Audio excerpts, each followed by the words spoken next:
Hello and welcome to this special edition for Aries. It's not Aries, it's the month of Aries. Um, I was curious. I had this eureka moment, an aha moment, and I decided to check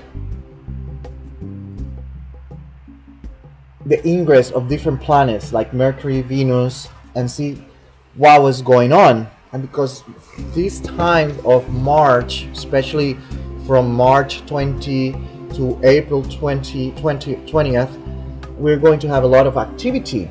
So I decided to take a closer look at the dynamic and see what is coming for us, or what we have in reserve, whichever way you want to call it.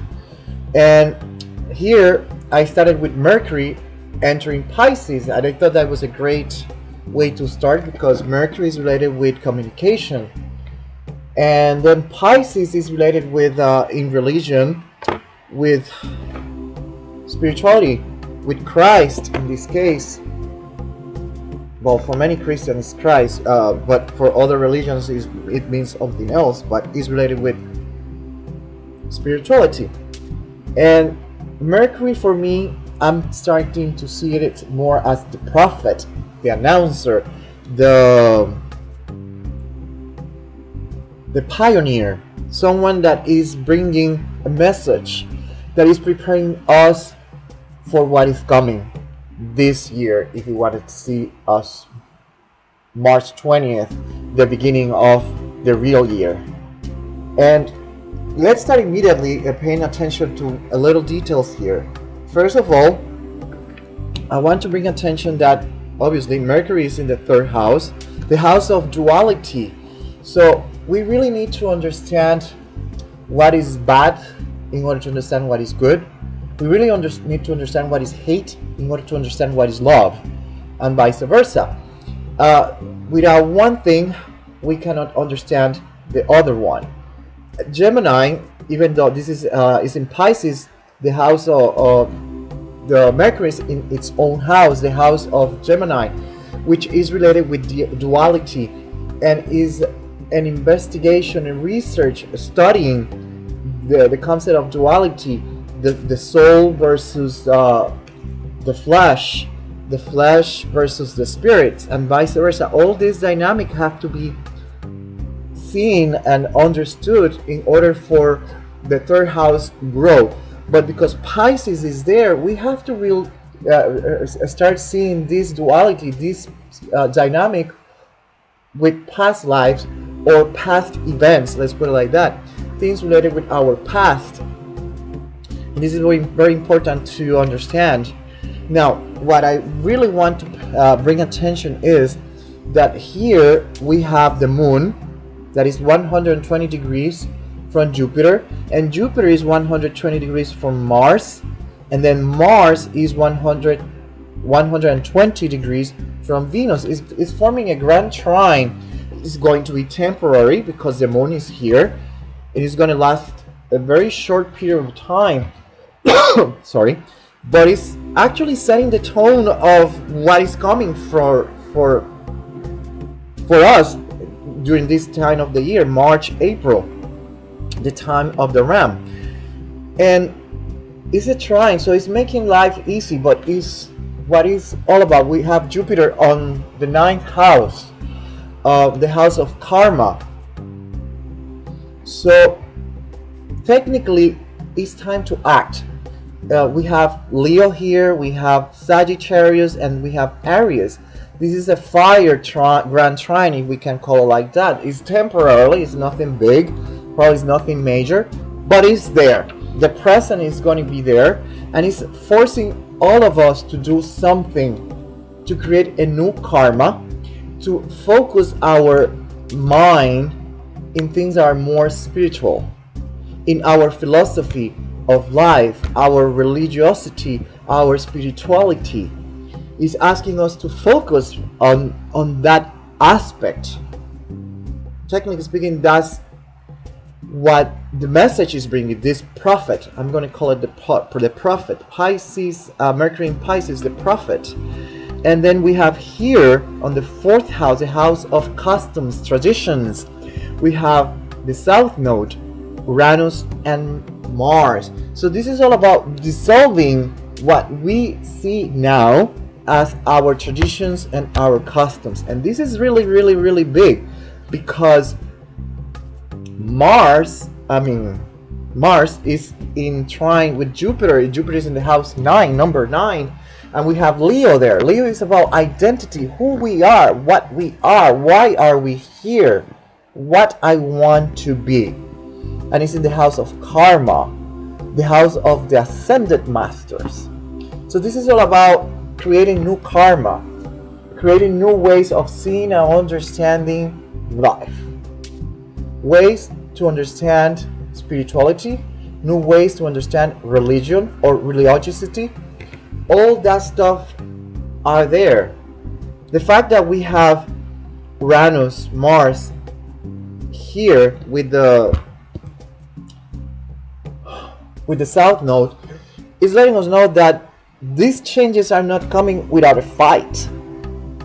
The changes are coming. They're going to happen. It doesn't matter how much we fight, but there's going to be a fight related with this. It's time to be Saturn, Sagittarius, house number 1.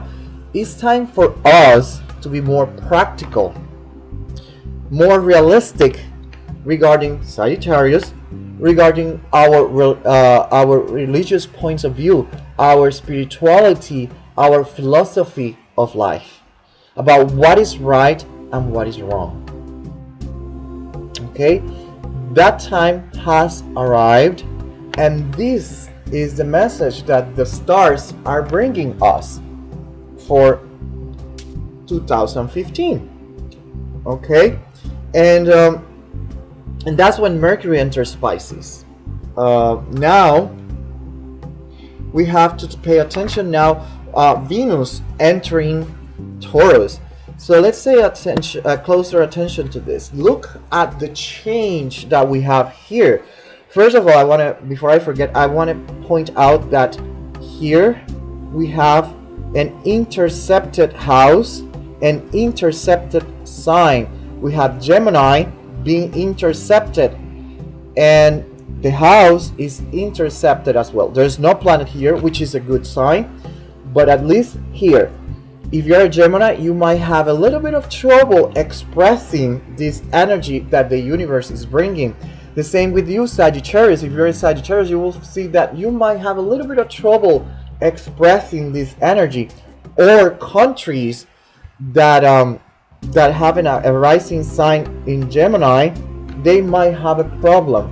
United States has 2 charts. One of them with a rising sign in Gemini, and I believe the other one is a rising sign in Sagittarius. I'm not quite sure about the Sagittarius one.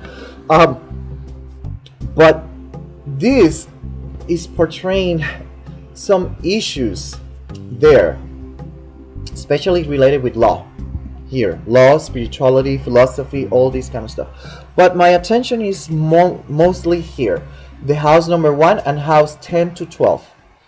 And notice how much planets we have here. And the fourth, this is the 4th quadrant, and the 4th quadrant is about being humanitarian. It's about helping others. It's pro rights and civil rights. Let's put it like that.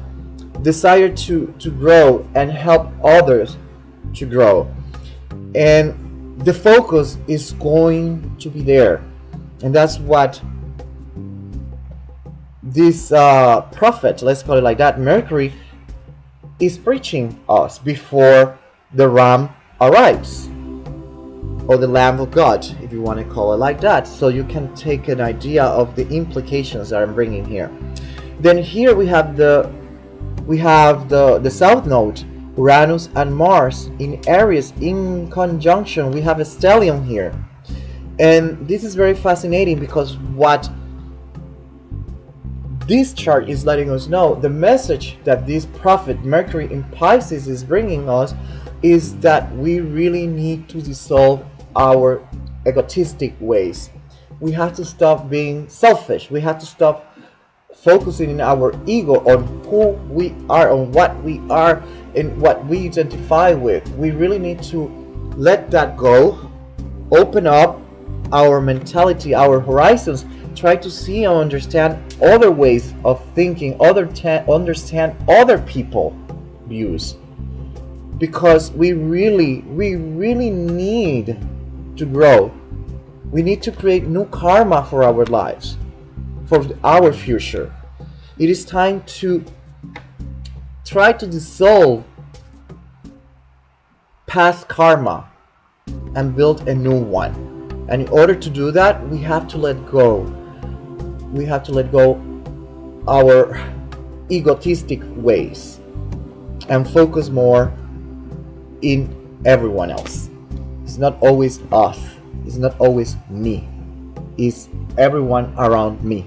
As a society, as a country, as a nation, etc., etc., etc. We really need to concentrate in that. Okay? I'm going to give you an example to you understand what is going on.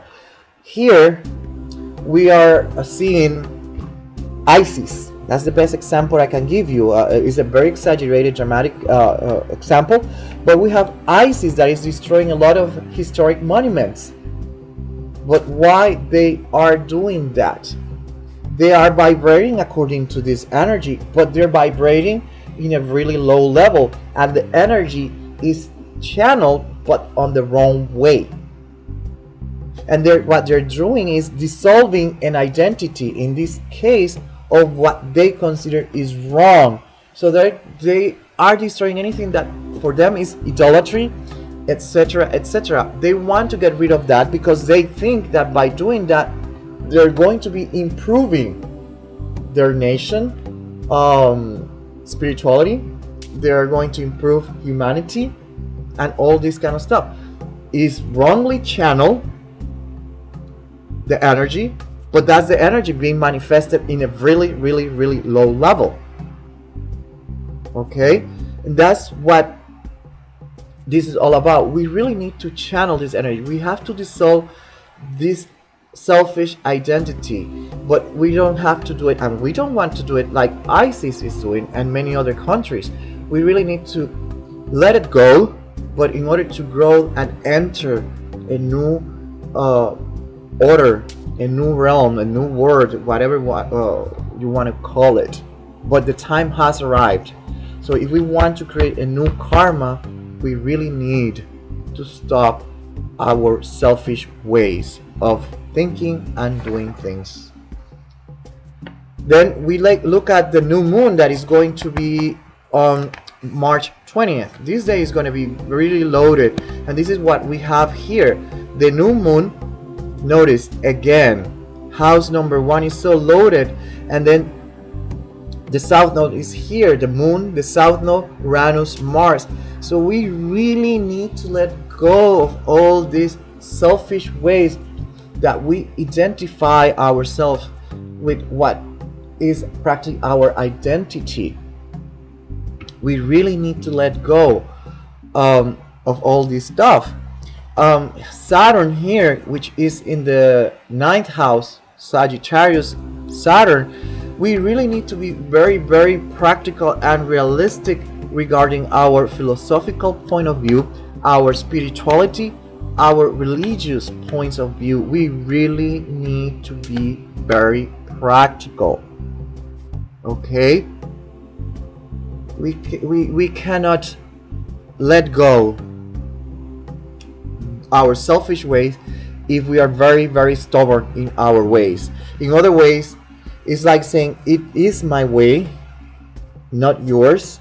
I'm right and you're wrong. That's the wrong way of doing and interacting with the energy that is presenting. That kind of manifestation is just a lower level of the energy, and people that are spiritually undeveloped are going to manifest this kind of behavior. The best example I can give you right now is what is going on here in the United States. We have the Ku Klux Klan emerging stronger. The sleeping giant is emerging with so much hate and so much preaching that they are Christians, but at the same time they're haters, and they're sending a bigotry message. And this is the energy, but they're doing it because they're vibrating with this energy. They are vibrating, but on the wrong way. We see that they're trying to dissolve an identity, something that they consider that is wrong. In this case, is race related. We can also talk about same-sex marriage, not only in the United States, but everywhere around the world. And you are going to see fights and arguments, riots, and all this kind of stuff, because people, they want to hold on into what they identify with. And for them, that's the right way. And that's being stubborn with our philosophy, with our ways of thinking and analyzing. We really have to be very practical, very realistic with our philosophical views, spirituality and religion. Okay? Because our growth must be focused not in us, meaning me as a group, like in the Ku Klux Klan, the ISIS. No. Like, for example, here in the United States, there was this guy that he paid $200 in order to have a bill that is asked for discrimination against people that are the different sex orientation.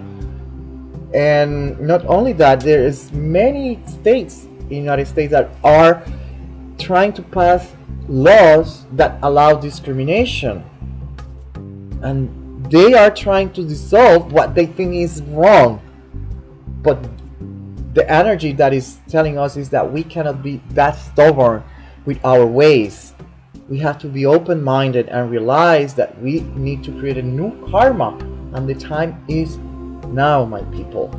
Remember that, like I said, United States has a rising sign in Gemini, therefore might have a lot of problem manifesting this energy as well. So the next thing that we have is the solar eclipse that is going to be on March 20th. And then what we have here is, again, notice the same topic.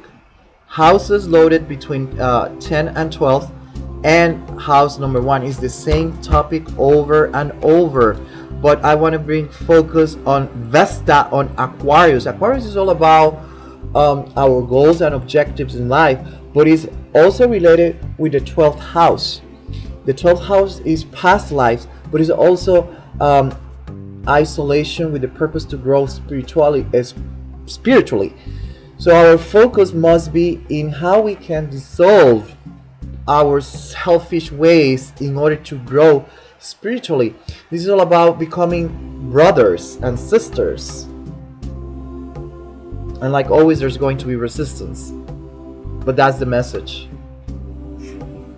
And something else, the house and the sign, they still intercepted Gemini and Sagittarius, house number 3 and house number 9.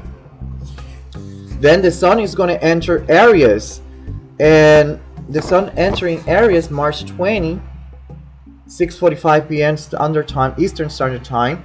What I'm just want to bring attention to is the ascendant, the north node, and then the stellium here that we have. And technically they're going to be in opposition. And then here we have Pluto that is at 45 degrees from each other. And this creates a temporary, it's not even temporary, it's not considered a T-square, but for this purpose is going to create a T-square, because it adds a lot of logic to the message that Aries is bringing now. Now there's going to be tension. The house number 4, the house of customs, traditions, we have Pluto, Hades, Pluto, the mythology of when he kidnapped Persephone And the mother, Ceres, was really mad and angry, and there is some resentment, there's some issues going on here. So we're going to start seeing a clash among traditions and customs. There's going to be resentment, there's going to be opposition, there's going to be fights and arguments, things related with, number one, same-sex marriage, sexual orientation, and that includes transgender, transsexual, etc., etc. And at the same time, political stuff, political issues are going to be here a main topic. The other thing is that there's no intercepted houses here, no intercepted signs. So once the sun enters Aries, all this stuff that was building up is going to burst some way, somehow. So we need to be paying attention how this dynamic is going to play out eventually. Okay, but notice that we have on the 7th house Mars, Uranus, and the South Node. So we are dissolving a lot of stuff. So don't be surprised if something related with political, diplomatic ties, something happened along that line. But there's going to be a fight and argument, and we already saw it in the United States when 47 politicians, they signed a letter that was sent to Iran or Iraq, I don't remember, one of those two. And we're seeing this dynamic. All this that we're doing is like a pressure cooker, and it's going to burst around March 20th. We have to pay attention.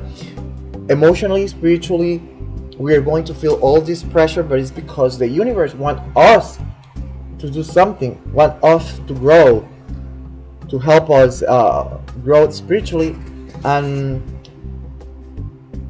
psychologically, emotionally, etc. Okay, that's the area that I really want to focus here. Then here, the last one is the last day of the sun in Aries. And what we have here is a very interesting topic. We have, again, notice, an emphasis on the first house and on the last 3 houses. The same topic. Aries is emphasizing over and over the Lamb of God, let's put it like that, is telling us that we really need to work it out. We really need to work it out. Mercury is in Taurus at that time, and this is all about identity. We need to find new ways to express who we are. We need to find new identities, new ways of defining who we are as a country, as a nation, as a political party, or as an individual. The South Node in Aries is about letting go all this selfish stuff, all the old ways. But then we have the 12th house here. So this is about past lives, dissolving past lives. So indirectly, it's all about dissolving karma from other lives. So this is the time for us to create a new karma, start a new healing process in our lives, and focus more on brotherhood. Then we have here Saturn in Sagittarius retrograde on the 8th house. This is a time to make changes, to act and make changes wherever they must be done. I hope that you find this interesting and helpful, and till the next one, thank you.